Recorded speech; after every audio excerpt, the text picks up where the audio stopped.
আচ্ছা, present perfect কন্টিনিউয়াসে আমরা since এবং ফর ইউজ করি, তাই না? তাহলে সিন্সটা কখন ইউজ করি? নির্দিষ্ট সময় বোঝাতে। আচ্ছা, ফর ইউজ করি কখন? অনির্দিষ্ট সময় বোঝাতে। আমি যদি বলি I have been reading books since morning, এখন আমি বললাম, এখন কোশ্চেন হতে পারে যে আমি কি এখানে ফর মর্নিং বলতে পারতাম না? কেন পারতাম না বলো তো?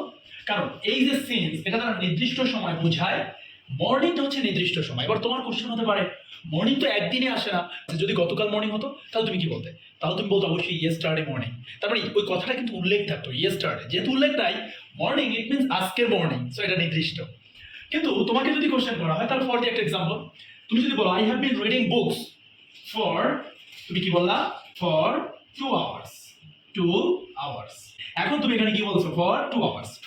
তুমি 2 ঘন্টা যাবত বইটা পড়তেছো, তাই না? এখন এই 2 ঘন্টা আলটিমেটলি কোন 2 ঘন্টা সেটা কিন্তু উল্লেখ করা নেই, এই কারণে কিন্তু এটা অনির্দিষ্ট সময়।